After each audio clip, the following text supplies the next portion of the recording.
Na ninashukuru sana na ni kweli muda umeendelea, lakini Mungu ni mwema. Kila ambacho Mungu alichokikusudia lazima kitimilizwe. Ni kweli Mungu alishawahi kusema na mimi, kwa maana ya hasa kabisa nilisema hapo mwanzo Mungu aliongea kwa vitu kadhaa. Wakati tunasali pale Mungu aliongea na mimi, lakini kwa ile ambayo maelekezo yale ambayo kwa watu waliokuwa wakinifuata nyumbani, na baadaye nikawafuata kule na ikaonekana ninawahubiria Injili. Kumbe wale watu ndani yao walikuwa na roho nyingine ya kiadui.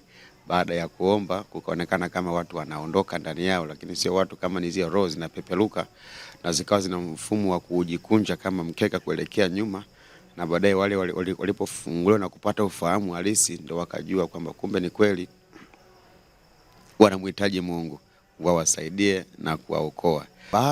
Baada ya kufahamu hilo sasa, kwa maana ya kuonyesha ya kiuchumi, yani baada ya kujua kumbe Bwana Mungu, hii Tanzania inakwenda kubalika kiuchumi, inakwenda kuwa na uchumi mkubwa.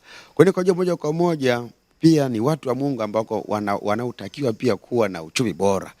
Kwa hiyo baada ya kuona hivyo, na nikaamua kwenda kwenye chuo cha ujasiriamali sasa kujifunza kufahamu masuala ya kiuchumi zaidi.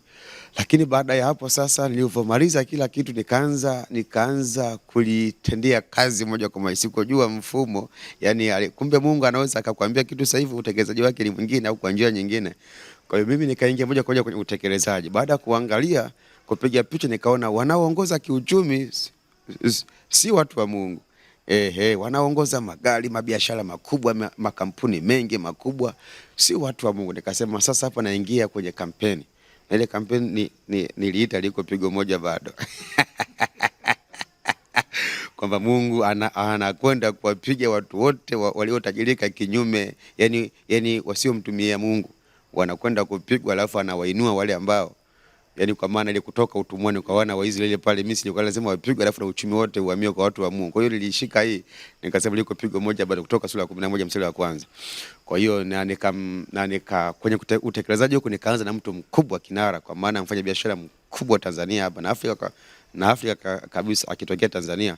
Nikasema sasa nakwenda kuomba kwa ajili yake, kwa maana kwamba pigo hilo kubwa lianze kwake, kwa maana kwamba nianze kwa kumfilisi yeye, kwa maana hamtumii Yesu kwenye utajiri wake, lakini pia nakubariki kila mtu mwenye mafanikio anayemtumia Yesu. Hiyo ndio malengo, kwamba ukiwa na biashara madamu unamtumia Yesu, si ushirikina, si uganga, si uchawi, Mungu lazima uwe tajiri.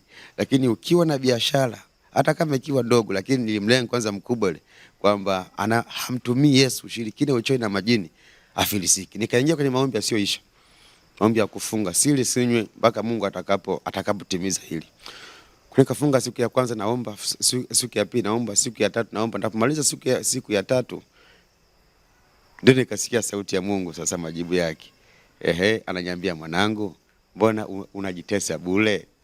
Ujui kwamba huyu ni mtumishi wangu, anawatumikia watu wangu, na unapotaka nimuondoe huyu, kama ni mfilisi huyu, umemwandaa nani mbadala wake? Kwa hiyo nilipoona hivi, nikaona kumbe nafanya kazi isiyo na maana hapa. Nikaanza toba kwanza kwa Mungu. Mungu ni rehemu, nisamee, nimeomba kitu cha kipumbavu ambacho akikuwa na akili. Nilipomaliza toba yangu pale, nikaona kuna haja kufunga, nikafungulie tu nikale nijipange upya. Kwa hiyo nikamaliza, lakini baada ya hapo ndo nikajua kwamba kumbe tunamhitaji Mungu sana, kwa sababu hata hawa ambao tunaona hawana Yesu, lakini maadamu wana uwezo mkubwa na wanafanya huduma kubwa, Mungu anaona watumishi wake, sio kwamba kwa maana kwenda mbinguni, anahudumia watu wake. Nakumbuka kwenye andiko, Mungu anamuita Nebukadneza mtumishi wake, sio kwamba kwa kumpeleka mbinguni, ila kama ndio fimbo yake ya kuwarudisha wana wa Israeli katika mstari wa Mungu walipokosea, wakaumizwa, ili wamrudie Mungu kwenye ule mstari.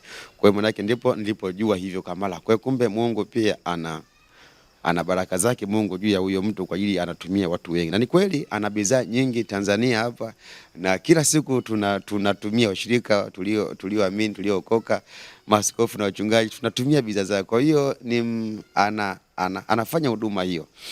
Lakini pia jambo la pili nililolipata kwamba kumbe tuna kazi ya kuandaa watu sasa kwenye kiuchumi. Kabla hujamuondoa mtu muandae mtu.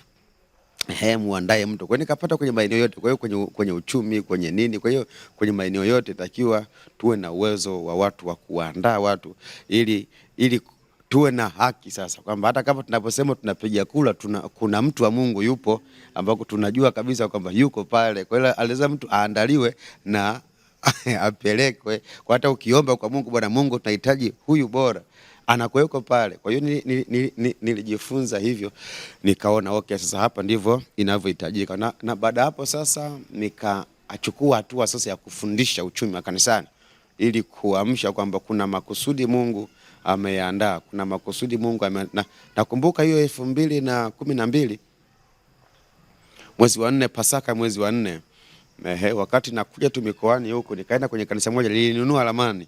Nikanunua ramani ya Tanzania, nikanunua ramani ya Afrika, yale maramani makubwa yale. Kwa hiyo nimefika pale kanisani, nikafanya semina kubwa, nikabandika maramani kanisa zima kwamba Mungu ana mpango juu ya Tanzania, Mungu ana mpango juu ya Afrika. 2014 hiyo. Hakuna mtu aliyenielewa. Walisema Mose mchanganyikiwa, Mose mkwa kichaa. Hakuna mtu aliyenielewa. Kafundisha mpango wa Mungu, makusudi ya Mungu juu ya nchi hii, juu ya Afrika. Tuinuke, ni wakati wa kuamka, tusiivu, tumeibiwa haki zetu, tumezulumiwa na adui shetani, ni maarifa Mungu amealeta, sasa tufanye 1 2 3.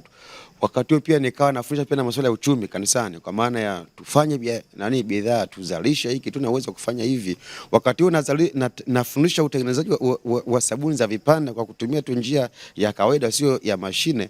Hakuna mtu aliyenielewa. Watu wakanajua tu kwamba hizo bidhaa lazima zitumie mashine kubwa. Kwa hiyo watu mwanzoni ni kweli sikueleweka sana na nilifukuzwa sehemu nyingi.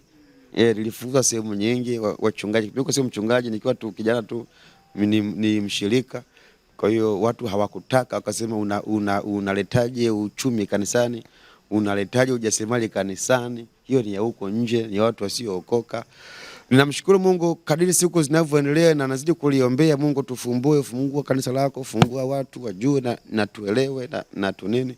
Ni kweli kwa kupitia askofu mkuu, lakini kama kwa maana wateji na kanisa zima la Tanzania Assemblies of God ikaanzishwa idara ya miradi ndani ya kanisa. Kwa hiyo ilivyopitishwa pale, anaweza yeye mwenyewe ajui askofu mkuu, lakini kwangu ilinipa nguvu sasa ya kuendelea kufundisha zaidi, na nikasema haya, nyesi mnifukuza mimi, sasa mfukuzeni basi na wewe askofu mkuu, mbona ameileta na ameipitisha. Kwa hiyo ilinipa nguvu fulani hivi ya kuendelea kufundisha, na ndo nasema namshukuru Mungu mpaka sasa hivi ni katibu wa jimbo wa idara ya miradi. Kwa hiyo tunaendelea kufundishana namna kuanzisha miradi, na nashukuru Mungu watu wengi mpaka sasa hivi wengi wamefunguka, wengi wanaelewa, wameanzisha miradi, tumesaidiana hapa na pale, wengine mpaka kwenye kufika level ya mashine. Kwa hiyo na imekuwa baraka sana ndani ya kanisa, imezunguka maeneo tofauti na watu wameelewa sana, na watu yani kupitia ndani tu ya kanisa watu wamefunguka sana. Vikundi vya vijana vikaanzishwa, lakini pia mtu mmoja, vikundi vya wamama, yani kila mmoja na sehemu yake, na vikundi vya wanaume sasa hivi wanafanya miradi, wanatengeneza sabuni za sabuni za vipande, lakini mafuta ya kupakaa, fundisha mishumaa hii inayofukuza mbu huko vijijini. Kwa hiyo kuna bidhaa za aina tofauti, nikielekeza kwamba tusiwe sisi soko, yani tuanze mchakato wa uzalishaji wa bidhaa zetu wenyewe, tusitegemee bidhaa za nje zaidi, tuanze mdogo twende, ili tufike sehemu tuwe na uwezo hata wa kuzalisha baisikeli za kwetu wenyewe, tuwe na uwezo wa kuzalisha pikipiki zetu wenyewe, tuwe na uwezo wa kuzalisha magari yetu wenyewe. Na kwa neema Mungu, labda niongee hiki kidogo, nilipata neema na Mungu ya kuonana na kiongozi wa nchi ya Tanzania wa awamu ya 4. Miaka hiyo nilimwomba Mungu nipe neema nikutane naye, ni rais, nipe neema ya kukutana naye kwa sababu nina hoja dhidi yake. nikapata. Yes. Ulipata neema wakati umeokoka au kabla hujaokoka? Hapo nimeshaokoka, hii nimeshaokoka, yani nimeshaokoka tayari, na nikiwa tu kwenye hizo, baada ya kuelekezwa 2011 yani kipindi hiko nilikuwa bado nina moto sana, nilidhani ni vitu vinavyofanyika, yani vinatendeka saa hiyo hiyo. Kwa hiyo nilipata neema hiyo kwa maana ya kuomba. Na baada ya kuomba nikueleza hivi, kwa 2010 na hivi 2000 na hivi, ni historia kidogo ya nyuma kidogo. Wakati namaliza tu shule ya sekondari, kabla sijaanza kuenda chuo, nilimwomba Mungu nisiwe Afrika, nisibaki Afrika. Kwa hiyo niende nje ya nchi, na nikakagua nchi ambayo ya kwenda kutokana na unyanyasaji, na mimi ni mweusi sana nikapenda nchi ya Marekani, na nikaenda Wizara ya Elimu pale kuomba scholarship, na Mungu akanipa neema hiyo pia. Ilipoanzia huko nikaomba scholarship ya nchi ya Marekani kusoma economy kwa miaka 4, na nikakubalika. Nika majibu yakanijia, niomba vyuo, waliniombea wao vyuo 5, majibu yakaja vyuo 3. Wakaniambia nichague chuo gani, na kimoja wapo kilikuwa ni kile chuo kikuu cha Marekani Harvard. Kwa maana hiyo nikapenda yuko chuo kikubwa, na michakato ikaendelea, tukawa tunasema kupitia email. Kwa maana hiyo miaka 4 nisome uchumi, na nikasema Mungu anisaidie, kwa sababu sitaki kuishi Afrika, kwa sababu na ndoto fulani hivi nataka nifanye kitu hivi kwa hiyo najua nikiwa kule itanisaidia sana. Lengo langu nihamie kabisa kwenye hiyo nini nchi, na ni kweli nikaomba kampani ya kunifundisha namna gani nikienda kule nisirudi, na nikaelekezwa. Kwa hiyo nikawa nawasiliana na kile chuo, wananitumia ile CD-ROM zile, wananitumia mabuku kwa maana ya mavitabu yao makubwa yale, kueleza chuo chao kilivyo na maelekezo yote, mpaka chumba, vyakula vyao, tourism zao, kwa maana kwa zile holiday zao zile. Kwa hiyo vitu vingi wakanielekeza, kunielekeza. Mwishoni sasa wakaniambia next wiki ijayo tutakuletea airfare, nauli ya ndege, na wakanielekeza ukishafika hapa kwenye uwanja, nikatajiwa kwamba utamwona mtu ambaye amevaa lebo ya chuo, weshika chuo, ukimwona mtu ule mfuate pale. Kwa hiyo ukimfuata yeye atakwenda chuoni. Kwa nikapewa maelekezo yote namna ya kufika. Sijafika. Kwa maana baada ya hapo sasa nikazangu Kariakoo mimi kwenda kununua nini? Kwenda kununua suti za kuingilia Marekani. Nikajiandaa kama msafiri, nikajua ni sehemu yenye baridi, kwa sababu washanipa maelekezo yote, nchi ya baridi, na wakati mwaki ni wa baridi. Sasa wakati huo namalizia, ndo naenda kuangalia kwenye email, pita kompyuta zile, nikapata message kwamba samahani, kuna kwenye zile form zako ulizozileta kuna faili moja halipo. Kwa hiyo angalia na ututumia kabla ya muda huu. Sasa kwa bahati mbaya mimi wakati naenda kuiangalia muda wao ushapita. Nikahamaki sana, kakimbia haraka nikaiskani kuituma too late. Asubuhi yake naenda nafungua email, nakuta message ya barua ya congratulations, ya hongera. Hongera nimefaulu nini? Ndo hongera sana kwa kukipenda chuo chetu, na tulikupenda, tulishakuwekea kila kitu, lakini sasa kutokana na faili wakati wa usaili wa mwisho unafanyika ukaenguliwa. Kwa hiyo kwa wakati mwingine tena. Nikasikitika. Lakini Mungu ndo akaniambia, nimekusitisha, usiondoke Tanzania. Baki hapa na mpango na wewe. Nikahuzunika kibinadamu kweli, nikahuzunika sana, lakini baadaye nikasema Mungu ana mpango na mimi hapa Tanzania. Sasa kuna nini hapa? Okay, sasa hivi ndio naelewa kwamba inaweza kama ningeenda kwa kipindi kile nisingekuwa hivi nilivyo, kwa maana ya kama ningekimbia shule ya Mungu. Na ningekuwa mtu mwingine kabisa kule. Sasa ni Mungu ndio alinisaidia kubaki. Kwa hiyo kiugumu nikasema okay, Mungu ni mwema, wacha tukae tusubiri kile ambacho kilichopo. Lakini kwenye kusubiri kwangu ni kwamba Mungu, sababu Bwana Mungu naomba neema, nataka uchumi sasa. Kwa sababu nimeshajua namna ambavyo Mungu anavyoweza kuibadilisha, nikutanishe na watu matajiri sana wa nchi hii. Swali langu moja tu, mlifanikiwaje? Ulipataje uchumi wako? Ulipataje utajiri wako? Na kweli Mungu mtumishi amenipa neema. Kwa maana ya kuna huyo Ernest Maembe, kuna huyo Mengi ambayo ni tajiri ule wa IPP Bahresa, huyu nimekutana nao hawa, kwa maana kwenye kuoja nao namna gani walivyopata na wakanielekeza. Na baada ya hapo sasa wakati wengine naongea nao wakanipenda na wakataka waniingize kwenye system yao. Nikasema mimi nipo tu kwenye utafiti namna gani na kujua naweza nikatajirika Tanzania hapa. Nikapata neema pia ya kwenye wizara tafute na kwenye wizara ya kilimo vitu vingi vya ujasiriamali pia walinifundisha wao. Kwa nikapita kwenye wizara nyingi tu za madini, za kilimo, zote nimepita kwenye kuna fursa gani zilizopo huko niweze kupata. Kwa baadaye ndo nikamalizia na huyu mheshimiwa kwamba naomba nikutane naye sasa. Sasa yeye ulifanyaje sasa michakato ya kwenda kukutana na rais? Ilikuwa ni neema tu za Mungu. Wakati huo yeye alikuwa ana kikao chake maeneo ya Sabasaba kule. Sabasaba kwenye ile jengo la maonyesho. Kwa ndipo nilipopata na mimi chance hiyo kupitia viongozi wa serikali kule na kuunganishwa nao na wale usalama wa taifa na kunielekeza vitu ambavyo navitaka niwe navyo na muda gani. Basi kwa hiyo kwenye kikao chake na mimi nikajumuika mle. Na mimi nikaenda pale kwa muongozo wao. Kwa hiyo nikaenda pale nikakaa, ghafla wakaja wale usalama wakatuzunguka pale. Ulinzi sio muda mzee kaingia. Akasema naye kakaa chini. Kwa hiyo alikuwa anaongea na wataalamu wa nchi hii. Kwa hiyo na mimi nikaingizwa pale. Kipindi hicho mimi nilikuwa na hoja tu ni mshauri mheshimiwa namna ambavyo tunavyoweza Tanzania kuzalisha basikeli. Hoja yangu ilikuwa ndio hiyo kwamba tuna uwezo Tanzania kuzalisha basikeli za kwetu wenyewe. Lakini hoja yangu ya pili ilikuwa namna ambavyo tunavyoweza kusaidia watoto wa shule kuanzia wanaomaliza darasa 7, form 4 na form 6 ikiwezekana, kwa sababu wale ambao wanakuwa bado hawana professional.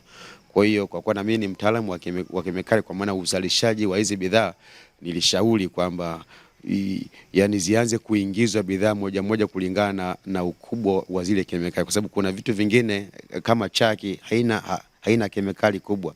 Kwa hiyo kuanzia shule ya msingi yani mpaka mtu akimaliza darasa la 7 kama hana uwezo wa kwenda sekondari, atakaporudi nyumbani au na uwezo wa uzalishaji wa kwake kutoka na ile elimu ambayo aliyejifunza zaidi yale masomo mengine. Lakini pia kuna masomo mengine kidogo ya kemikali kubwa, kuna masulfonic yako acid. Kwa hiyo watu wa sekondari yanawafaa yale. Kwa hiyo mpaka mtu akimaliza form 4 hata kama hana uwezo wa kwenda form 6 au kwenda chuo, atakaporudi nyumbani awe na uwezo mwenyewe wa kuendesha maisha yake, wa kuzalisha bidhaa na maisha yake yakaenda. Kwa hiyo kwa na hoja hizo mbili. Nilikuwa ukapata nafasi ya kuziwakilisha. Nikaziwakilisha na mheshimiwa akazipokea. Na mimi kwangu nikaona nimetoa mzigo. Mungu pia amenikutanisha na watu wengi na marafiki wengi. Tulivyofanya ule ushuhuda mara ile ya kwanza ile, Mungu amenikutanisha na dada yangu mmoja hivi yuko pale nchini Denmark. Devilo ambao yuko pale, Mungu amemsaidia sana kuhusiana na familia yake, lakini hasa tulivyoanza kuomba kuna mambo ambayo katika ulimwengu wa roho yalifungwa. Na ananiambia baada ya kumaliza maombi yale, anasema siku moja akiwa amelala, yani kwa maana tu maombi usiku wake, sasa akaota ndoto, ndio yule ambaye aliitwa na chifu, yani kama chifu mwenye himaya yake, akamuita yeye pamoja na watoto zake wote, akasema tunakuomba radhi sana, ndotoni hiyo tumekuchukulia vitu vyako, mali zako, sasa leo tunataka tukurudishie. Anasema alipewa hela nyingi sana, akapewa hela nyingi, akamwagiwa pale, lakini akasema twende tukupeleke mashamba yako, ndio haya tunakukabidhi, tuna nini. Kwa maana kwamba unakuja kuona kumbe kuna haki zetu zinachukuliwa hata ukiwa popote, bado vifungo vinakuepo, inahitaji neema ya Mungu. Kwa hiyo nashukuru Mungu kupitia chombo hiki kimeniunganisha watu wengi, akiwemo kuna ndugu yangu mmoja hivi anaitwa William, yuko Marekani. Ndugu yangu mwingine anaitwa Dani, yuko Marekani. Kwa Mungu amenisaidia. Dada yangu mmoja hivi anaitwa Maua, pia yuko Marekani. Hao wote tuna mawasiliano nao. Nashukuru Mungu sana. Lakini pia Kenya hapa na mama yangu mmoja yupo pale Burundi na ambao kunafanya nao mawasiliano na kwa maana ya katika changamoto zao ili Mungu kuwasaidia na kuwaondoa katika hizo changamoto. Na mpaka hapa wamemwona Mungu sana na wanabarikiwa sana kupitia huduma hii, na wasingenijua pasipo nini NYTV. Kwa hiyo nashukuru sana na inazidi kunipa ujasiri zaidi. Sifa na utukufu tumrudishie Mungu. Amina, nashukuru sana. Amina. Pengine una jambo lipi la kuzungumza kabla tujaingia kwenye haswa kile kilichonileta? Una lipi la kuzungumza juu ya mke wako ambaye ameonekana ni mwanamke mmoja jasiri ambaye ameshikamana sana na wewe katika hii huduma? Ndio hilo ambalo pia nilikuwa nataka nilizungumzie. Ninamshukuru Mungu sana kwa ajili ya mke wangu.